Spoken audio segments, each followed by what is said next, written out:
non on voit que ne nguur gi mi ngi jéem quoi nguur gi mi ngi jëm di placer ay pion ndànk-ndànk parce que du genre yooyu am na wax yoo xam ne dañ koy xaw a camoufler donc boo leen bàyyi ñu teg benn pas après au fur et à mesure ñu teg beneen pas on voit que ne nguur gi ils veulent pas qu'on leur ferme le robinet seen chef yi nekk ci kaw donc du coup ñi ngi nuancé ñi ngi xam nga ñi ngi fooy askanu baatu askan bi quoi mais quoi qu'il en soit il faut góor jigéen ñi xam benn affaire pour mu gën leen noppal déjà fii fi ñu toll nii ñu xam que ne lenn moo mën a am au Sénégal mënul nekk jàmm ci ñoom loolu mu bay moo ñu teel ko xam léegi nag que état jël ay responsabilités am yam fi mu war a yam xam lu mu war a am su ko deful yi am ci pays africains yi nga gis ñuy génn ñu leen di lyncher wala autre mën naa arrivé parce que nit ñi bëgguñu loolu suñu aada du ko nangu suñu cosaan du ko nangu suñu moral du ko nangu suñu religion du ko nangu comprendre nga dëkk bu amul péché nag amul ñëppay péché mais daf ci am yoo xamante si ni day yàq am réew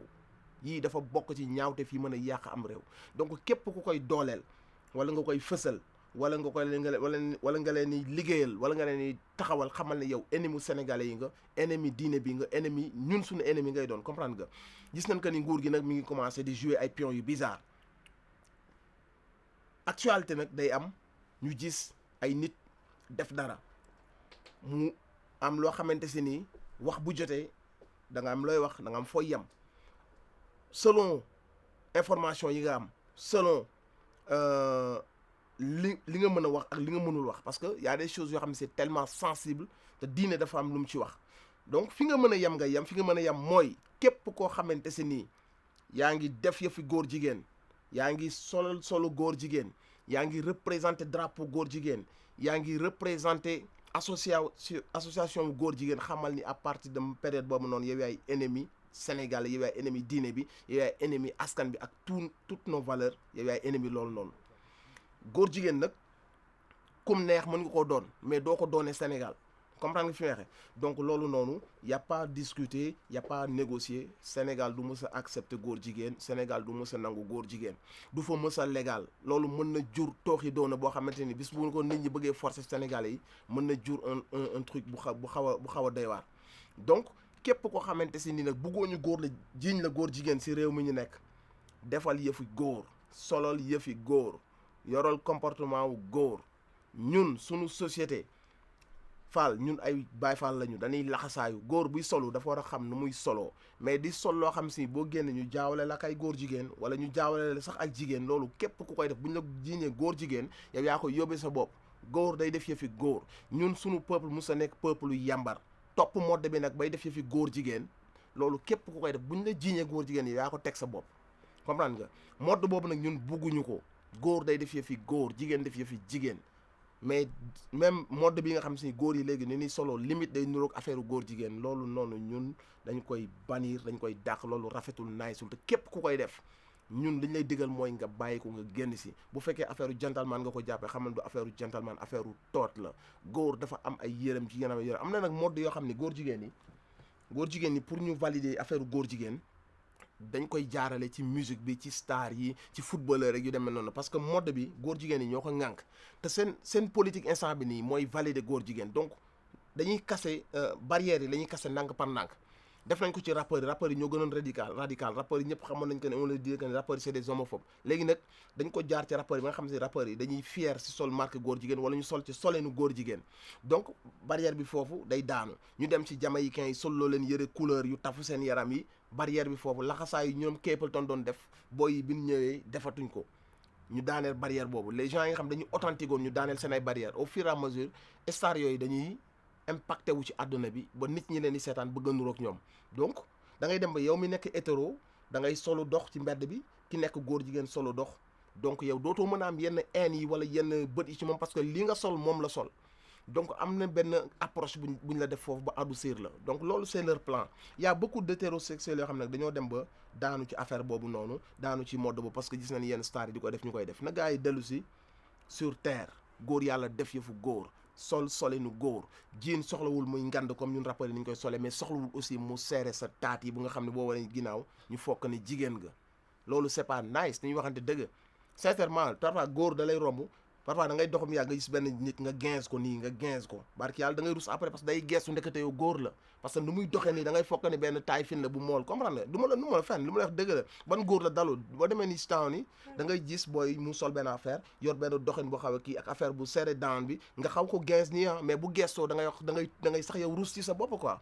mais góor moo war a bañal loolu boppam góor moo war a bañal loolu boppam donc man sama gis-gis si góor jigéen mooy je suis contre bannir naa ko comme ni ko sama diine banniré ak sama société ni ñu ko banniré te képp ko xam si ni yaa koy teewal Sénégal wala ñëw bëgg ñu ko forcer wala ñëw ñu ko di ko fa defal promo wala waree ba képp koy def loolu xamal ni sama noonu nga je ne dis pas que nag kii da koy def wala kii da koy def parce que fekk moo fu nit di ko defee genre mënuma accuser kenn mais li ma mën a déclarer te muy sama ngëm-ngëm mooy képp koo xamante si nii dëgg la que ni yow ñooñu ngay teewal wala dañ laa fay wala dañ laa yabal xamal ni à partir du moment yow ngay def loolu xamal ni yow man personnellement sama ennemi nga voilà. Bah je pense que loolu lu mënul ñàkk la on est quand même ci dëkk boo xam si ni dëkku diine la que ça soit mu nekk diine musulman wala diine chrétienne dëkku diine la quoi donc waaraatekat yi il faut aussi ñoom ñu jouer seen rôle il faut ñu présent il faut ñu surmédiatiser leen même parce que fi jamono toll il faut waxkat yi di wax quoi surtout ñi war a wax quoi comprendre nga mais man pour man ñoom relais bi la ñu war a jël après mais source bi mooy famille yi source bi mooy famille yi et que les familles ne sont plus structurées comme avant les parents ne font plus seen rôle comme avant dañu déserté ils ont laissé internet faire lu ëpp ci liggéey bi xale yu ndaw ngay seen parent xamagun dara ci àdduna sa parent pour moom c'est moderne pour moom affaire ngeew la mu wutal doom ay téléphone bàyyi leen livrer leen au monde virtuel comprendre nga il y a tellement de choses pour les dévier sur internet il y a tellement de choses pour les pervertir il y a tellement de choses pour yàq seen bopp li ngeen daan toog ci gàlle bi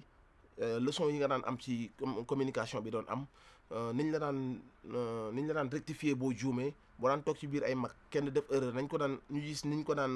rectifier sa benn morom bi def erreur nga xam ne kon ça c'est l'erreur qu'il faut pas genre contact boobu amoon ci famille di structuré wu nga gis góor yi taxaw ci buntu gaal yi ana sama sœur ban heure jot dafa génn bu ñëwee nga am noo def ak moom ba xam ne yenn heure yi dootu ko ñemee génn mais léegi tu vois on est devenu limite ay occidentaux la ñu quoi nit ñi sa far sax mën na fanaan gaale pratiquement tu vois léegi suñu série yi mën nga génn week-end ànd ak sa soxna sa gàll et tout ça ñu ngi véhiculer beneen façon de faire boo xamante si ni et askan bi day gën a sànku day gën a yàqu tu comprends base bi source bi la ñu bàyyi source bi mooy grand frère yi joué tuñ seen rôle grand frère grande sœur yi joué tuñ seen rôle parents yi papa ak yaay yi ñu ngi daw tellement dépense ba talatuñ sax xool seen doom yi ci lu ñu nekk et que internet dafa mujj nekk benn piège bu ñëw c'est un cadeau empoisonné parce que c'est vrai que mën nga dem lire mën nga dem jàng mën nga dem xam ay langues mën nga dem xam ce qui se passe dans le monde mais il y a aussi tout ce qui est pervers bu ñëw donc parents yi même ñi ci def effort dañuy def ay effort ba pare seen doom bi mu wéet ci benn fraction de seconde internet ñëw yàq li parents yi liggéeyoon yépp quoi donc effort yi parents yi doon def sans tey ça demande milliards de fois pour que mu am impact parce que dafa am ku ñu gane ci biir gàlle muy internet WhatsApp yi story yi statut yi xam nga perversion yi xam nga yooyu yëpp mu ngi am te jeunes yi bu ñuy tollu ci adolescence dugg ci affaire yooyu noonu day am impact ci seen subconscience tu vois day am yu ñuy jàpp day am ay mots yoo xam si sa subconscient da koy capter quand tu parles de légèreté quand tu parles des choses yoo xamante ni c'est de légèreté la mag ñi dinañ àjji que ni kii ab rôle lay jouer donc dinañ xam que ni lii c'est juste des choses yoo xam ne da nga ko war a dégg xam ci léegi mais bu dee ab xale la loolu day des ci boppam te bu tollee ci diggante doxalante ak société bi yooyu day ñëwaat te mën na am ay influence yu muy def ci moom quoi donc il y a plusieurs facteurs yu dajaloo pour yàq société bi tu vois mais man pour man ndox fu mu doon tooy boo demee ba léegi mooy loolu noonu y a des familles yu jël seen ay responsabilités y a des grands frères yoo xamante ni ñi ngi jël seen responsabilité di xool seen petits frères yi parce que ñun ay temps affaire de ay bon ay naan sàngara yi c'est loolu da nga daan grand yi ñoo ko daan def quoi yow âge boobu noonu cigarette xalaatoo ko téy sa loxo bu ñu la daan yónnee sax da nga koy jël lem ko ci këyit mais doo ko nangoo laal parce que da ngay bañ seen kër ñu xeeñ ko comprendre nga wala boog xale bi nekk ci quartier bi kenn du ko yónni cigarette ay parents dañ koy wax bu la kenn yónni cigarette mais maintenant tu vois ay xale yu ndaw tox seen i bon naan seen i wine comprendre nga teel a nekk ay accro de tout ça te àggagun ci yenn âge yi ñu wàcceel leen ko ci ay prix yu ndaw leen ko jaay xawma Jakarta la tudd ay 100 francs ay xale yu ndaw ay mineurs ñu leen di jaay sàngara état bi a déserté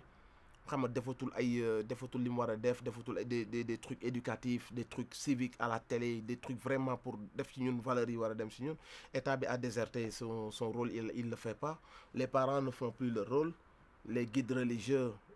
am na suñu ci def seen rôle, mais la grande partie seen ay xaalis, seen ay gàmmu, seen ay tool, seen ay chèques lañ gën a talk askan bi.